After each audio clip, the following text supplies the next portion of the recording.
insyaallah setelah kita membahas tentang manusia betapa luar biasa intisari dari kisah itu, hanya sekali lagi kita ini ada kesempatan untuk melihat bagaimana ada relief di Borobudur. Itu ada gambar yang kita kenali sangat sekali gambar itu, yaitu ada kapal yang tinggi ya, yang layar lah, bawahnya kapal itu ada gelombang-gelombang lah, di antara gelombang itu ada ikan yang mangap besar begitu. Nah di situ ada orang yang seakan-akan gambar itu hadisnya Yusuf alaihissalatu Nabi Yunus alaihissalatu wassalam, sehingga penting bagi kita untuk menelisik ngapunten bila memang benar ada kira-kira mereka punya cerita tentang gambar itu apa, kita minta untuk penjelasan itu. Kalau memang mereka tidak mampu menjelaskan ada apa, kalau umpamanya mereka mampu menjelaskan itu, bahwa mereka itu adalah menjelaskan tentang itu adalah kisah dulu kita Yunus umpamanya gitu ya. Loh, dari mana mereka tahu bahwa itu Yunus, dan dari mana mereka rujukannya bahwa itu Yunus? Kalau memang tidak tahu, maka kitalah yang mempunyai kapasitas untuk menjelaskan, dan beberapa gambar-gambar yang lain yang itu mengarah kepada kisah Al-Quran, sehingga tidak ada salahnya Kiai Fahmi Bahasa itu menerjemahkan relief Borobudur itu dari sisi Al-Quran. Jadi menerjemahkan relief Borobudur, sehingga kita tidak begitu saja percaya kepada itu milik Buddha dan sebagainya. Tidak begitu saja percaya, kok enak sekali mengklaim gitu, nggak bisa dong. Nah kita harus menyiapkan diri untuk mengetahui apa-apa yang selama ini kita abaikan. Eman sekali seandainya betul betapa umat Islam Indonesia ini bangganya ya terhadap peninggalan dulu, yang sementara dengan kebohongan demi kebohongan, dan kita masa-masa ini kita tahu ini adalah Islam, ini adalah peninggalan umat Islam. Betapa senangnya kita menang di situ. Ya kita kalau diam saja, makanya innama yakhsyallaha min ibadah, hanya ulama lah orang yang tahu, yang takut kepada Allah. Jadi berilmu itu penting sekali. Semakin kita bertambah ilmu, itu mestinya semakin bertambah takutnya kepada Allah Subhanahu wa taala. Kita awali dengan membaca basmalah bersama-sama. Bismillahirrahmanirrahim. Dengan nama Allah yang Maha Pengasih lagi Maha Penyayang. Ibu yang dirahmati Allah, pagi ini waktu subuh tadi sudah terasa tapi itu penting bagi kita karena sudah sunatullah, ada suasana yang panas, ada suasana yang dingin. Namun jangan sampai menghalangi dingin itu untuk menyempurnakan wudhu kita dan lain sebagainya. Siapa-siapa yang menyempurnakan wudhu, kata Rasulullah, di musim dingin, maka dia dapat doa. Itu luar biasa. Sehingga dalam kondisi apapun, keadaan apapun, fokus apa? Fokus akan perjumpaan yang itu pasti kepada Allah Subhanahu wa taala. Nah, pagi ini Ibu kita akan membahas tentang Nabi Yahya dan Nabi Zakaria. Jadi Nabi Yahya ini bergandeng renteng sama dengan kita membahas Nabi Musa dan Nabi Harun, sama dengan membahas Nabi Ilyas dan Ilyas. Kita sudah sampaikan itu. Sekarang ini kita akan membahas tentang Nabi Zakaria dan Nabi Yahya. Betapa banyak Allah menceritakan di Al-Quran, jika kita mau menelaah, insya Allah ada jawaban di sana. Nah,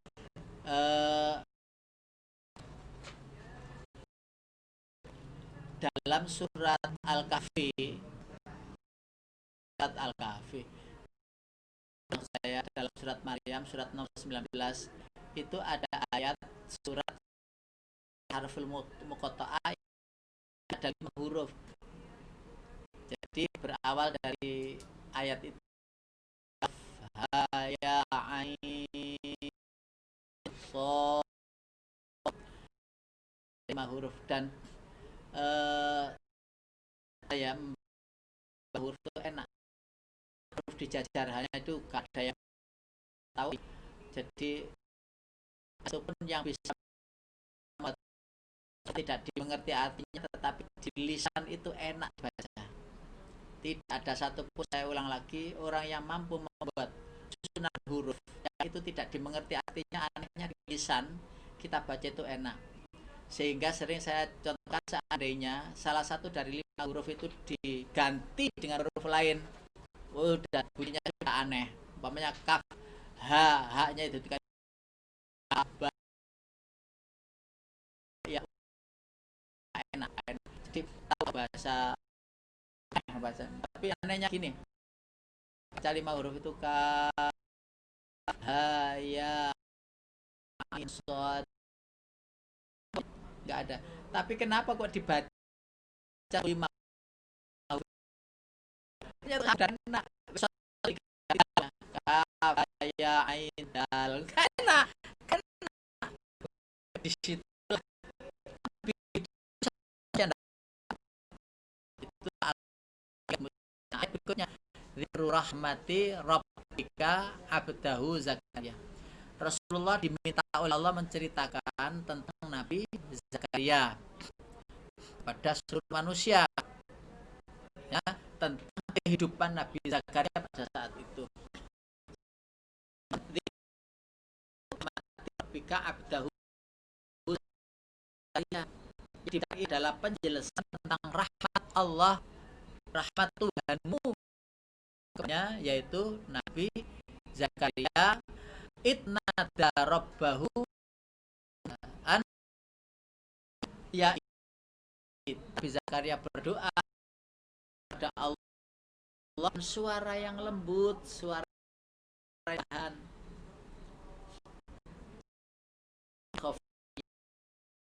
jadi disiapkan Al-Qur'annya pada saat adalah surat Maryam nomor 19. Dikisah tentang Nabi Zakaria tidak sedia, tetapi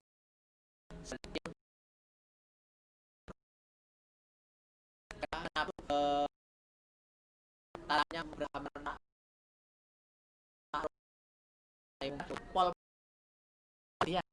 ya, berdakwah dan dakwah, meninggal juga berdakwah, tengok-tengok di rumah juga, dan seterusnya. Manusia atau diam di rumah, salah atau di rumah, nanti berhenti karena kemalasan yang, jadi Nabi Muhammad oleh Allah untuk mengkisahkan zikru, ingatlah Tuhanmu memberi kepada hambanya, siapa Zakaria, inna rabbahu da'an, ketika Tuhanmu panggil Allah kepada Tuhan, suara yang lembut. Nah, itu di ayat yang ketiga itu kata-kata apa ini, suara yang lembut itu malam itu bangun di malam hari Nabi Zakaria. Nah, saya Nabi sampai itu belum dikaruniai seorang putra, seorang anak,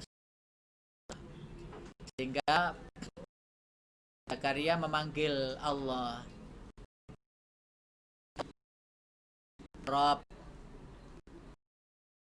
wahai Rob, sampai 3 kali Allah memenuhi panggilannya, labbaika. Terus katakan begini,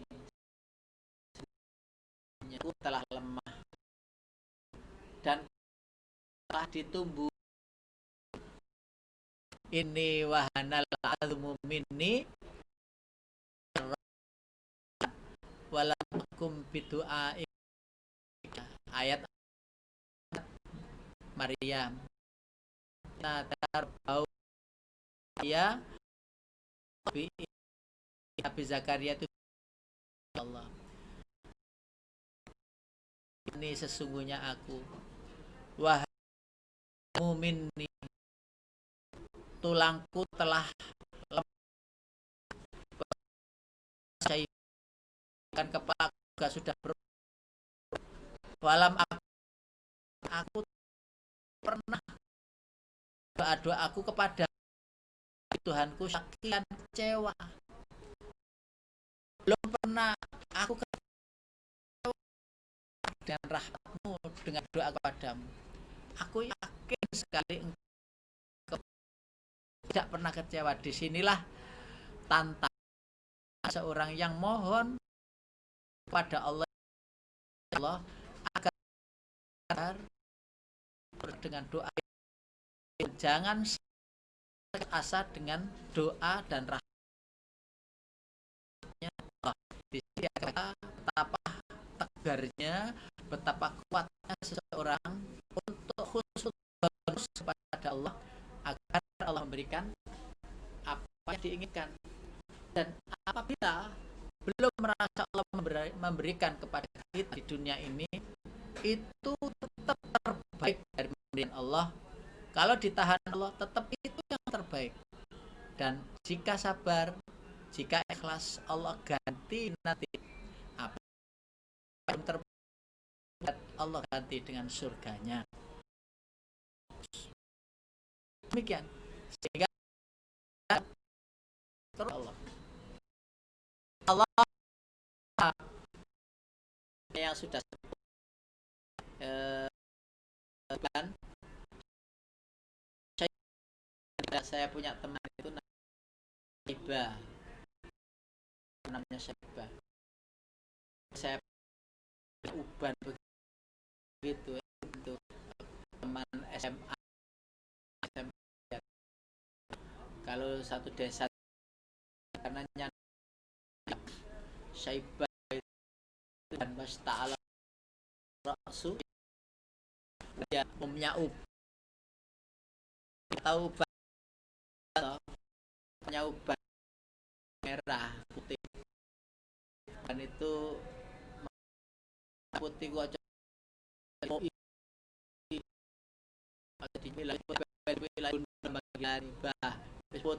putih jarno, karena itu adalah bagi orang yang beriman.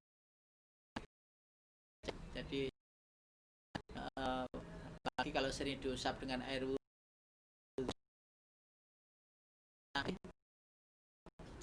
orang-orang yang beriman, jangan jangan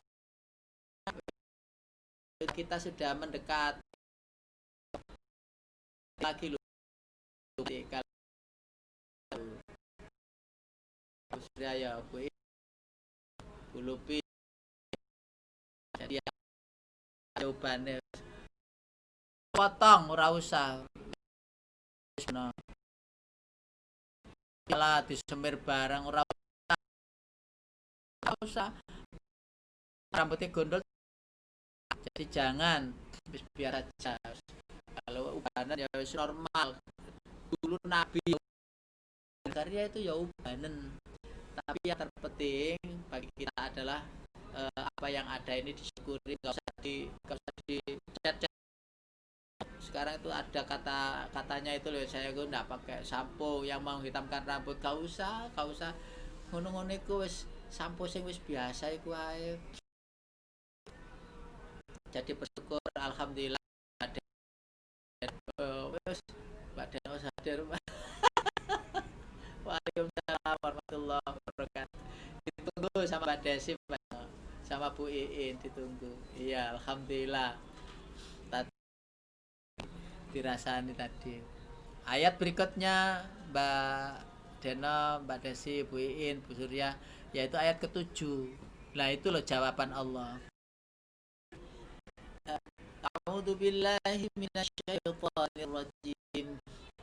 Ya Zakariya, inna nubashshiruka bighulamin ismuhu Yahya lam naj'al lahu min qablu samiyya. Artinya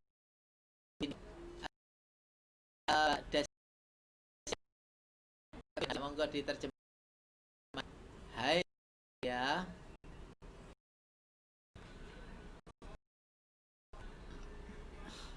monggo ayat 7.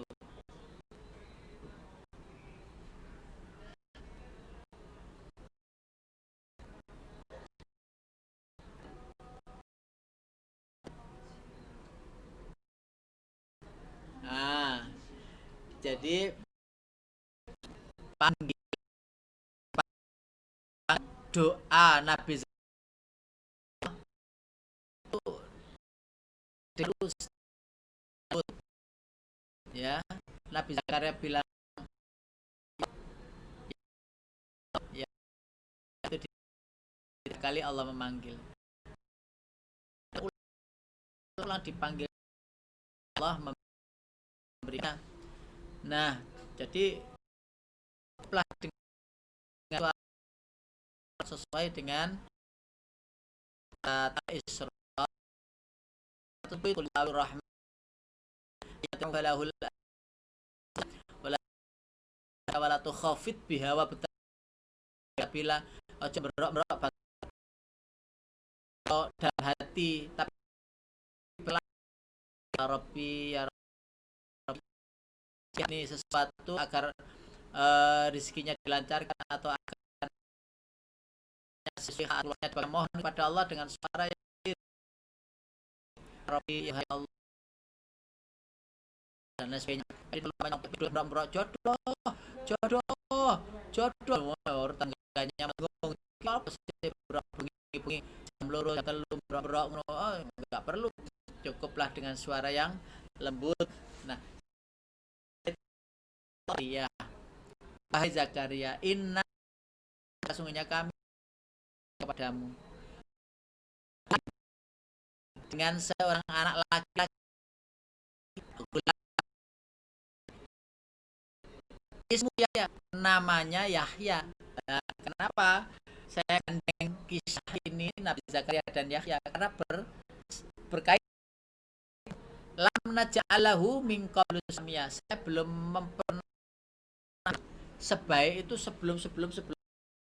Jadi nama yang terbaik dan anak yang terbaik. Nah, kata gulam ini anak laki-laki. Nah, sehingga ada yang menafsirkan Nabi Zakaria mihrab ya. Allah membisikkan Nabi Yahya dengan diberikan anak yang namanya Yahya yang membenarkan kalimat-kalimat atau termasuk dan nantinya akan mampu untuk nafsu orang yang salih. Jadi itu nanti akan yang salih, yang baik-baik. Tangganya Nabi Zakaria saat itu, sehingga Nabi Zakaria, wahai Allah, ya, dan itu terdapat di dalam ayat ke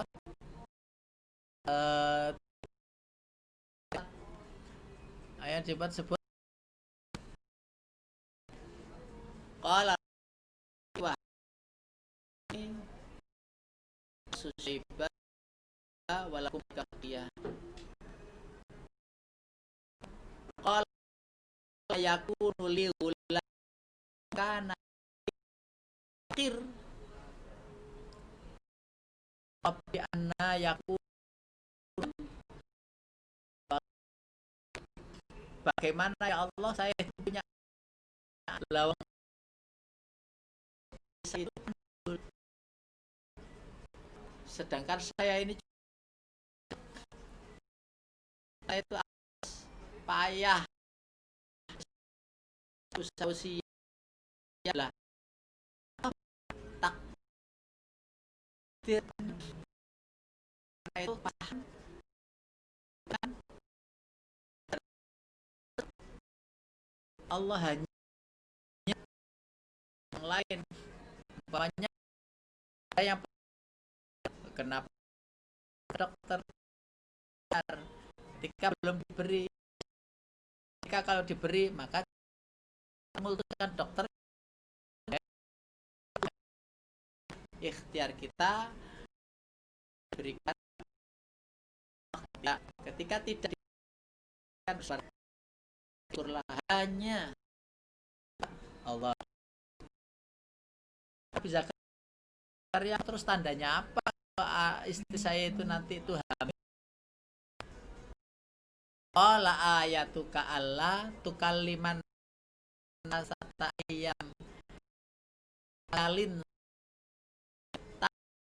kalau istrimu nanti hamil itu kamu tidak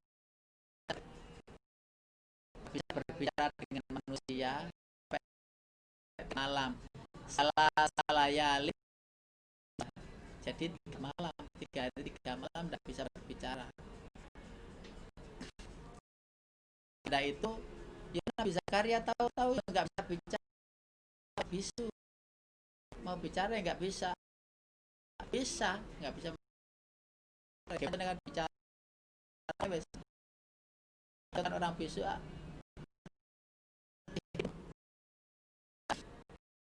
diceritakan dalam Al-Quran kasus terjadi kok ya hamil mesti pandangan banyak orang begitu ada orang usianya 60 tahun nenek lo kok hamil terus kakek usianya itu istrinya hamil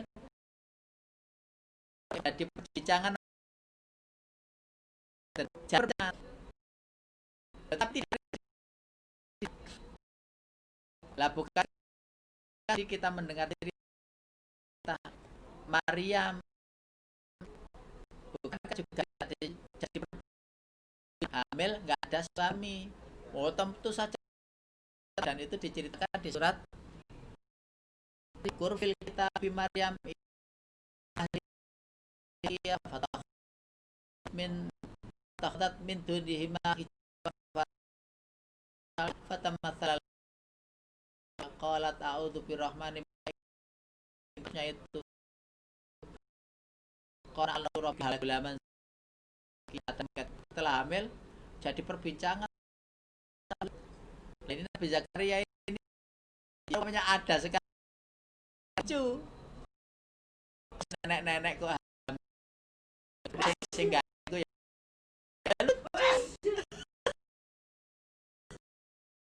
yang ada ya ada Bu Surya Alfalah hamil ini kok wes hamil begitu orang berpikir iku gak ono umur piro kok iso hamil jangan lagi itu zaman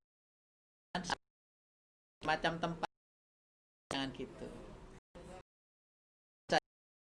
bagi Nabi Zakaria perbincangan banyak orang tidak penting dan bukankah Zakaria di badannya itu di pohon musuhnya sang tidak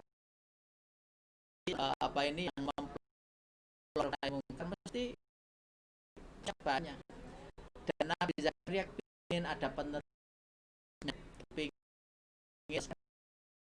terus nanti bagaimana penerus dakwah itu ya, akhirnya Nabi Zakaria Allah yang memberi nama jadi Nabi Yahya memberi nama tapi langsung Allah yang memberi nama nah ya jadi nama yang aneh satu kata sekarang nama itu sampai sakampung itu dilekno kabeh dan ku dawa ngono ya aku kan enak Mukhtar wis beres ngono ya jenengan. Oh, gampang. Dawa-dawa wis kesuwen. Nah, itu yang yang akhirnya Zakaria itu dapat bagiannya. Ayat-ayat itu ditafsirkan bahwa Jibril memanggil Zakaria, sedang Nabi Zakaria itu berdiri ketika sholat, dipanggil, diberitahu, dan itu terdapat dari surat Ali Imran. Boleh dibuka surat nomor 3 ayat 30. Bilang dari kisah Nabi terdahulu yang original, kecuali kita harus membuka mempelajari Al-Quran dibantu Allah. Surat nomor suratnya ayat yang A'udzu billahi minasyaitonir rajim. Ayat 39. Bismillahirrahmanirrahim. Sudah ketemu?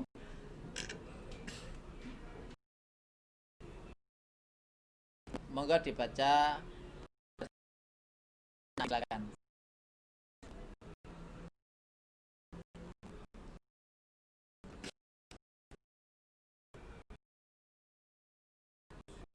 Ya kan, terus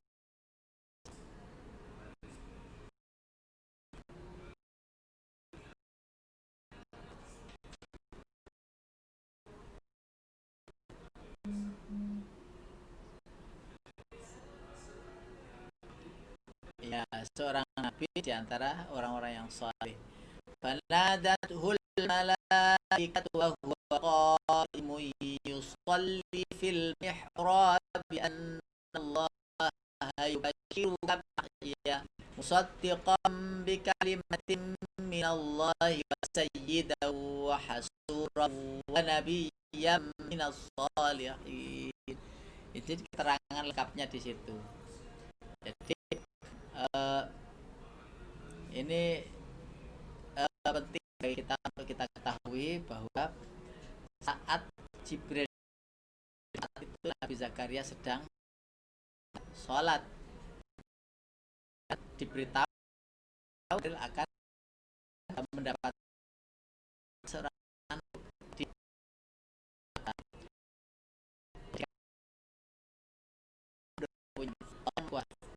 mampu yang takdirkan hal yang tidak mungkin jadi mungkin, karena Allah cukup mengatakan kun fayakun,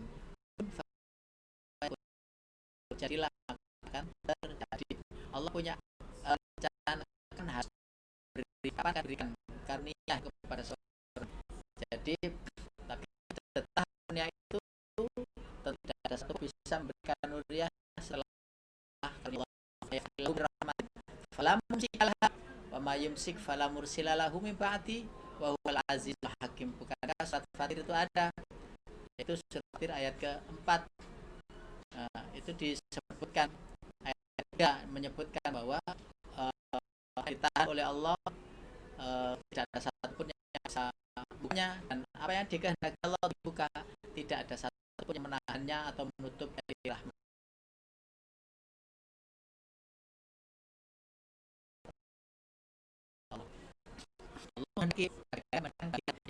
Yang bernama Yahya, putra Nabi Zakaria, terpilih menjadi rasul bersama ayahnya Nabi Yahya sejak dari kecil. Syirik, maksiat. Surat Maryam ayat 12, 13. Jadi Nabi Yahya ayat 12 surat Maryam itu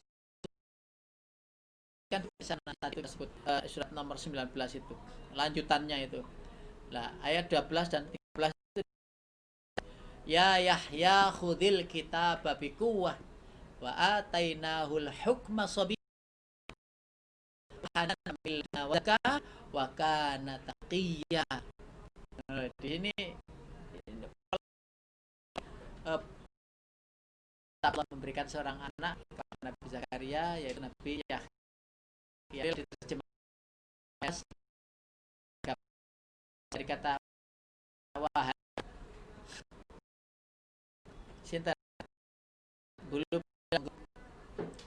atau Mbak Desi yang sudah ketemu. Surat nomor 19 12 dan ayat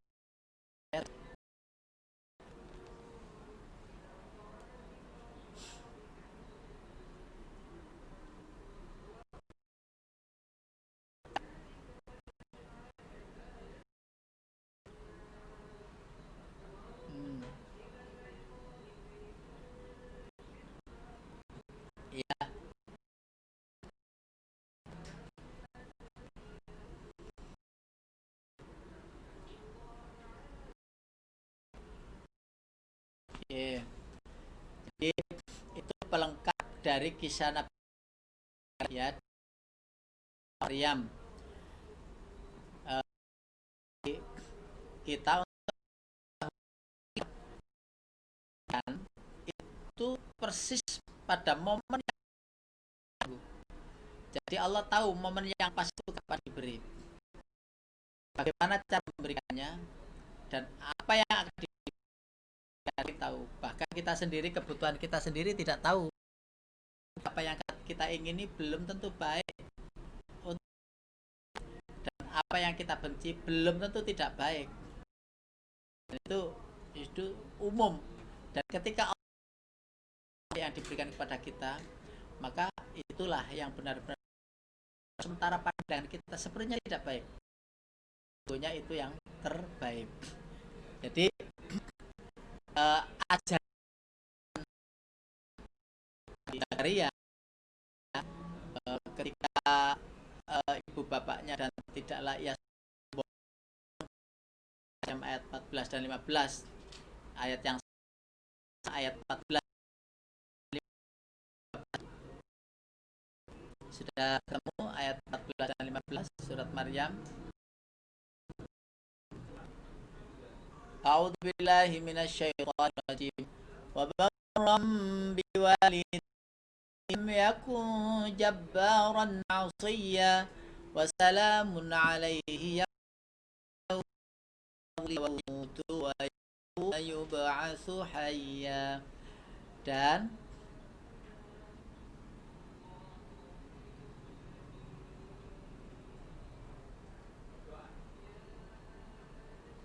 ya, terus dan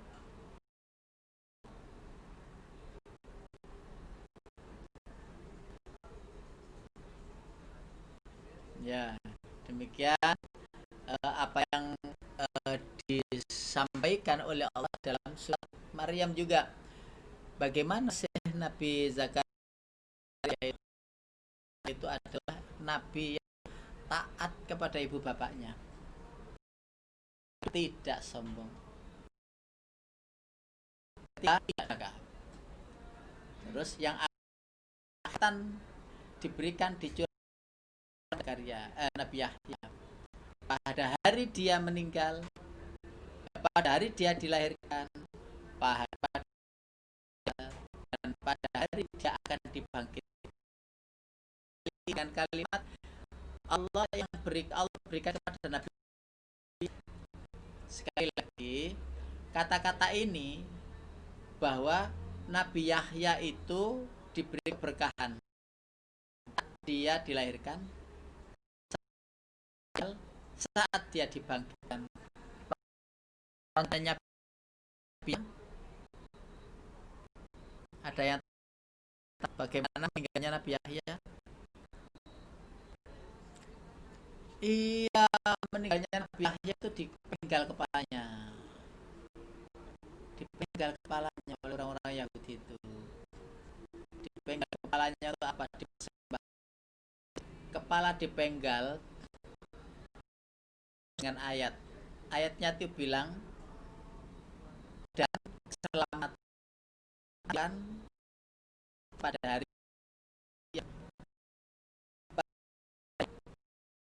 dibangkitkan. Kata-kata yang tengah, sisi manakah ambil hikmah. Saat meninggal itu kepotong kepalanya, tapi disebut di situ itu ini terdapat ibu-ibu orang pejuang puncak kenikmatannya pisah roh jasad dan perjuangan syahid. Kayak orang bangganya itu lepas jasad yang pada saat itu yaitu kepotong, dan itu adalah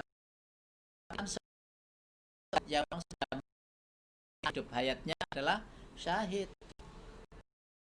Seperti memberikan contoh, dan ini Allah sebutkan terpotongnya leher itu adalah keselamatan. Pernah mendengar kisahnya Siti Asia istri, bagaimana meninggal Siti Asia istri Fir'aun?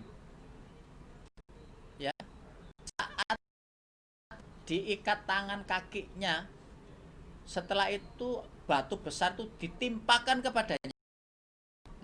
Ngeri apa tidak?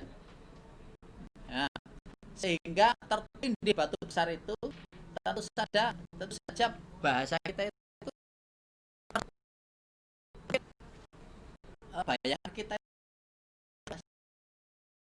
Allah menceritakan, ya, Daraballahu mathalan lil ladzina amanu imra'ata fir'aun kabaitan fi jannat fir'auna wa amalihi wa najini limin. Ingatlah kamu kisah perumpamaan yang diberikan oleh kepada orang yang seorang wanita yang beriman kepada Allah, Fir'aun. Itqalat Rabbi, ketika dia berkata, ya Tuhan, bangunkan aku rumah di surga di sisimu, bikinkan aku sebuah baitan fil jannah. Jadi minta dibangun. Berat seorang istri makhluk manusia durhaka kepada Allah dalam posisi dia temannya, yes, betul. Tetapi sebenarnya itu adalah puncak suksesnya hidup, bukan karena banyak rumah, banyak harta, banyak relasi kawan, bisnis dan lain, tidak. Tetapi suksesnya hidup itu ada pada puncak terpisahnya roh dan dalam totalitas kepada Allah. Di sini ini pelajaran yang penting bagi kita. Lah kalau di rumah terus saja mampu mengolah bagaimana tempat perjuangan rumah itu bisa untuk ibadah kepada Allah secara total. Memang tantangan keluar itu lebih besar. Akan pun yang mampu untuk melakukan, Allah berikan contoh demi contoh untuk menjadi orang yang istiqomah ibadah dan syahid. Ini bagi kita surat 14 dan 15. Jadi paham ya ini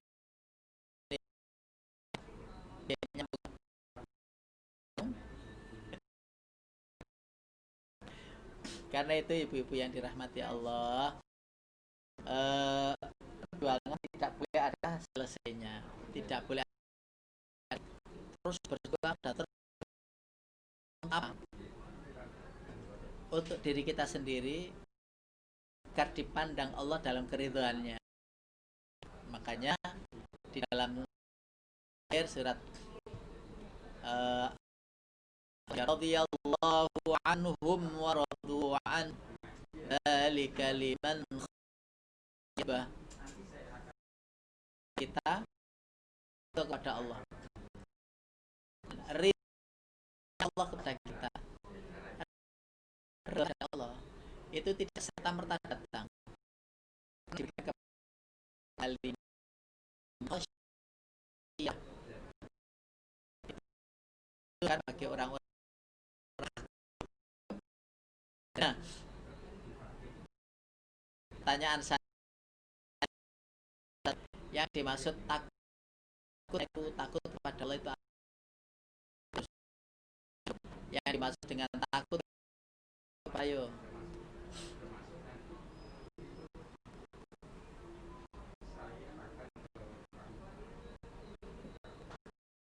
Kepada Allah. Lah apa yang kita takut ayo? Ah, oh gitu ya.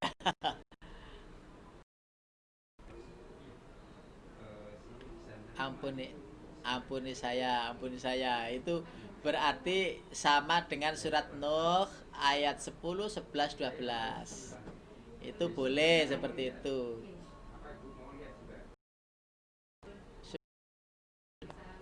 Iya, iya betul, betul, betul. Jadi terus berdoa, terus beristighfar gitu ya. Istighfar terus ya gitu ya. Iya, ya itu jalur yang panjenengan tempuh. Nggih, nggih. Jadi takut kepada Allah akan dosa itu tidak diampuni. Itu takut yang wajar dan jawaban pas. Berikutnya Mbak Desi, ayo apa takut yang ditakutkan kepada Allah itu kan kita harus takut kepada Allah, tapi kenapa kok Allah takuti gitu? Ayo.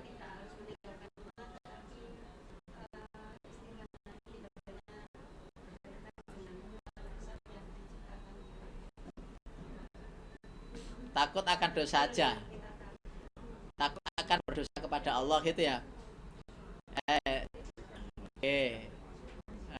Sama dengan Bu Bu Iin apa ya kira-kira? Ada Allah lah. Takut itu maksudnya kenapa kok takut kepada Allah? Takut apanya? Monggo.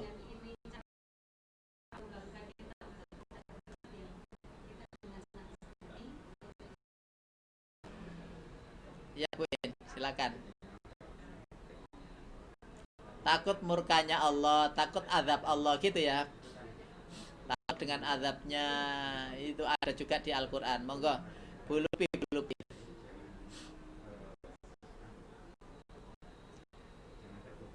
Jauhi larangannya itu berarti ciri-ciri orang bertakwa.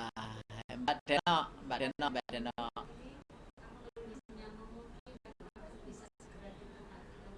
Takut tidak diridhai Allah. Semuanya benar, semuanya benar.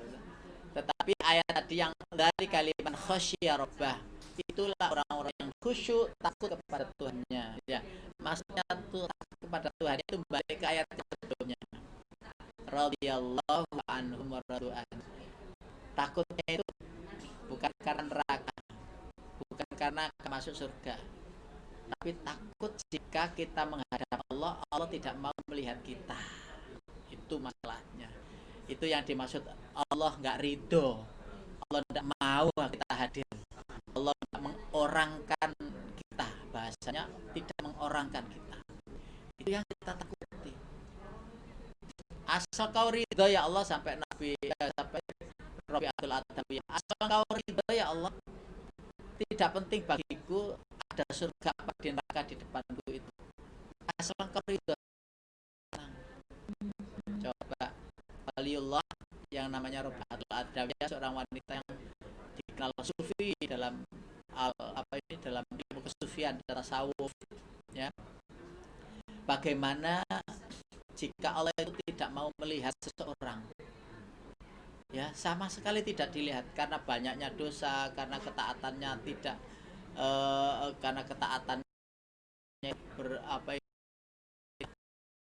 dengan yang ada kayaknya terusnya gitu ya, sehingga tidak murni, tidak ikhlas. Dan di sini orang kafir ya roh dalam mereka termasuk dalam hidayah. Orang-orang kafir itu akhirnya gak dilihat oleh Allah. Jadi penguasa itu Allah. Ini tidak Aidil mujrimuna nakisu ru'us karena absurna was ayatnya ada yang hadapan keadaan berdebu wajahnya hitam begitu ya, kepalanya tertunduk tidak bisa mengangkat, tidak mampu ya, tidak mampu dia ya. Contoh dunia yang ya, kita umroh dan di mana mengitari Ka'bah. Setelah pulang itu gimana Bu Ka'bah loh? Yang mana sih Ka'bahnya itu? Coba dia sudah dekat dengan Ka'bah itu ya di sana, tetapi yang namanya Ka'bah itu tidak tahu. Seakan-akan Allah menutup melihat rumahnya. Naudzubillah, jangan sampai ditutup melihat wajahnya yang maha kuasa. Makanya yadzu wujuh watas, ada wajah yang bersinar terang, ada wajah yang hitam gelap ya, tanda kedurhakaannya dia. Dan wajah yang terang itu fafi rahmatillah, berarti dia dapat kasih sayang Allah. Nah, di sini fungsi dari segala cerita dan kisah para nabi. Jadi terbunuh, endingnya meninggalnya itu terbunuh dalam perjalanan perjuangan. Maka sebenarnya mereka berkumpul dengan para nabi perjuangan ya, banyak nabi yang dibunuh dan 124.000 nabi yang dibunuh dalam perjuangan. Maka Allah dengan orang-orang yang terbunuh di medan tempur dan medan perang, dan Allah karuniakan, Allah senyum kepadanya dan kepada Allah saat nanti melihat dalam surga. Terus kita fokus mawas diri mengumumkan ini dalam perjuangan. Jadi ketaatan kepada Allah nomor 1, nomor 2 kepada Rasulullah SAW. Di zaman Nabi Yahya ada seorang raja yang ingin menikah dengan anak tirinya sendiri. Seorang raja menikah. Ini di zamannya Nabi Yahya. Ada mau menikah dengan anak tiri yang diberani orang laki ini. Anak istrinya, itu bukan Yahya melarang karena orang sendiri marah.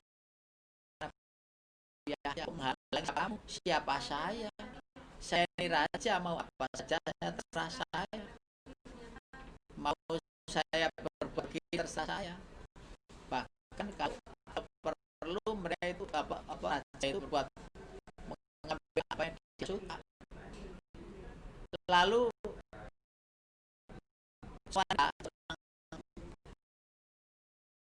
ini memberi syarat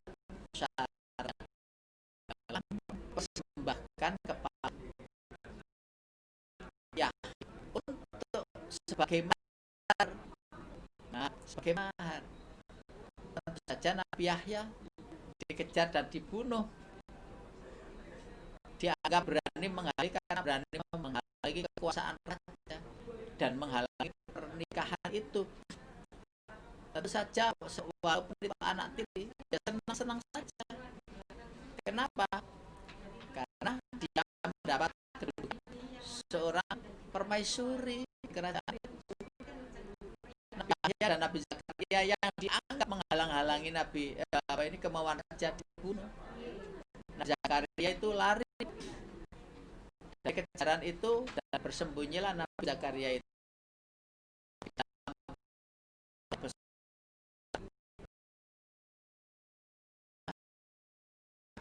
dulu sebelumnya bisa dihitung pohonnya besar itu. Di dalam pohon itu iblis informan bilang kepada itu pohon itu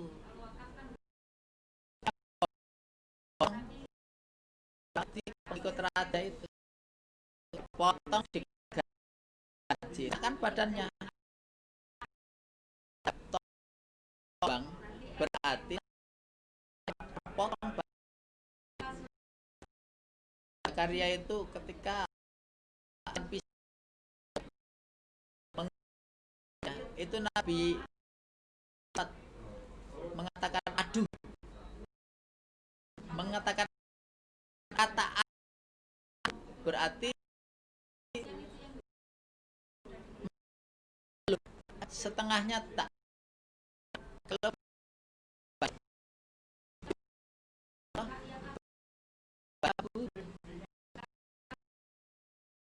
Allah reli Allah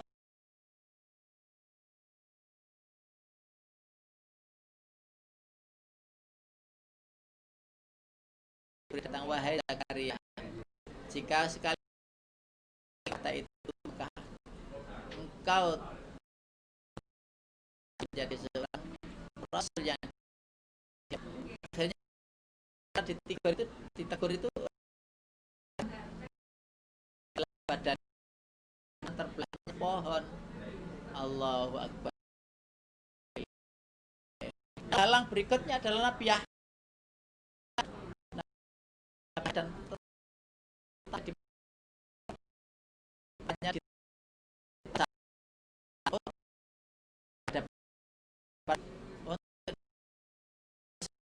permaisuri yang itu dan sebagainya. Allah berlangsunglah itu.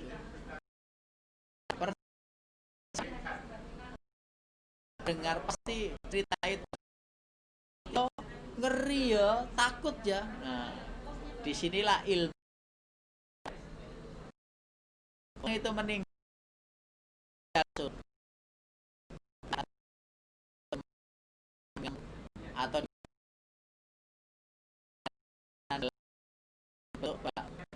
rumah sakit dalam keadaan yang begitu menderita sebagai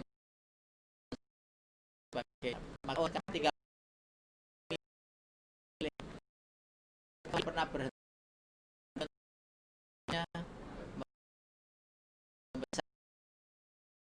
anak Allah menjadikan mereka itu mampu untuk taat kepada Allah dan taat kepada dengan baik.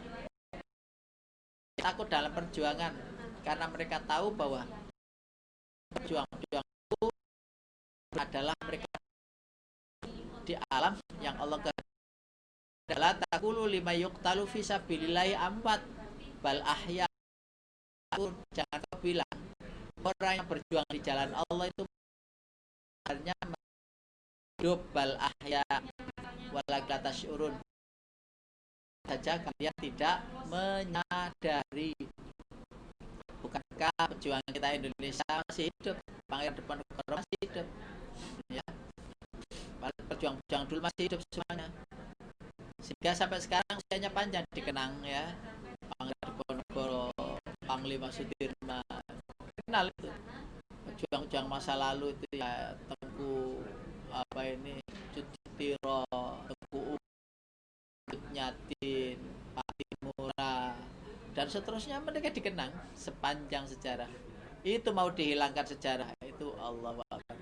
Kok bisa menghilangkan sejarah perjuangan?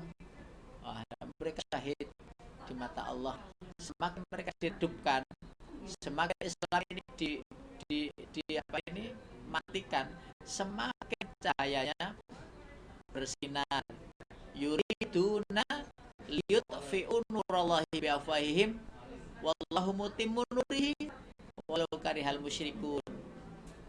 Mereka berupaya untuk mematikan Islam ya, dengan mengalih-alihkan cerita, merubah kisah dan sebagainya. Wallahu mutimmu nurihi, tetapi Allah menyempurnakan cahayanya. Walau karihal kafiru, walau karihal musyrikun, walaupun orang-orang musyrik itu tidak senang. Betapa Islam itu digoyah banyak yang masuk Islam, bahkan sak lapangan, bahkan lomba-lomba masuk Islam. Allah di sini orang Islam malah murtad. Di luar sana orang murtad, orang yang kafir malah masuk Islam. Karena pakai akal sehatnya, tidak pakai akalnya, nafsu duniawinya. Kalau memakai akal sehatnya, maka dia selamat dari mana Allah berfirman, ya, law kunna nasma'u aw naqilu ma kunna fi ashab. Mereka berkata, sehatku itu tidak aku neraka sair serta ilham. Yang kenapa Bu? Surat Al-Mulk, surat yang ke-67, surat yang ke-67 ayatnya ayat yang ke-5, ayat yang ke-5. Kunna namun fi ashabis sa'ir fa'tarafu bi dzambihim fasqal li ashabis sa'ir. 6 sampai ayat ke-6 sampai ayat ke-11. Itu kisah kenapa seorang itu bisa masuk neraka, karena tidaknya yang sudah ada di dalamnya isi tentang pengetahuan Islam, mengenal tentang Allah, tentang Rasulnya, tetapi dia tidak memakai. Apakah kamu pernah diberitahu bahwa Allah Tuhanmu, Rasulullah itu nabimu? Pernah, dengan ayat yang singkat, ya. Ayat yang singkat disebutkan dalam surat yang sama itu dengan kata idza ulqu fiha sami'u la syaiqan wa yatur takatu tamayyazu minal ghid kullama ulqiya fiha faujun sa'um qadzata. Ketika mereka orang kafir itu dilempar ke neraka, tanya itu, bisa ditanya, alam ya'tikum nadhir, apakah kamu sudah pernah mendapati peringatan tentang atau pengetahuan tentang ini tentang Islam, tentang Allah, tentang Rasulullah? Mereka jawab qalu bala. Mereka jawab benar, sudah. Ya sudah masuk sana. Jadi kalau jawabnya belum gitu, mungkin tidak jadi. Saya belum dapat pernah mendengar kata itu. Oh, nggak jadi mungkin. Karena Allah tidak mengadab satu kaum sebelum ada utusan datang kepada mereka. Nah, tugas raja mencari-cari Nabi Zakaria. Cari di mana ini? Ternyata ketemulah Nabi Zakaria berada di dalam pohon tersebut, digergajinya, digergaji. Setiap orang yang menegakkan hukum di ini untuk menegakkan hukum Allah, resikonya pasti tidak ringan. Saya ulangi lagi, siapapun pejuang yang menegakkan agama di bumi Allah ini, maka resikonya adalah berat. Nah, bagi orang yang tahu bahwa resikonya berat dan sebagai gantinya adalah surga, maka mereka tidak penting dengan resiko itu. Mereka tetap berjuang, sisanya diserahkan kepada Allah Subhanahu wa Ta'ala. Ada yang sukses dan aman sampai akhiratnya, ada yang kejar-kejar, diusir-usir dari negerinya, bahkan ketika sampai di mereka diisolasi dari umatnya dan sebagainya.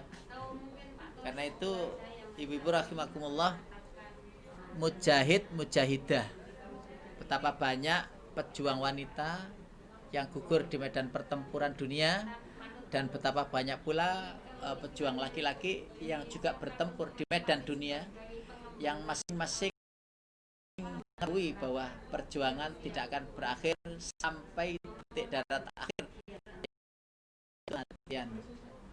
Ibu-ibu yang dirahmati Allah, sekarang saya berikan kesempatan untuk tanya-tanya.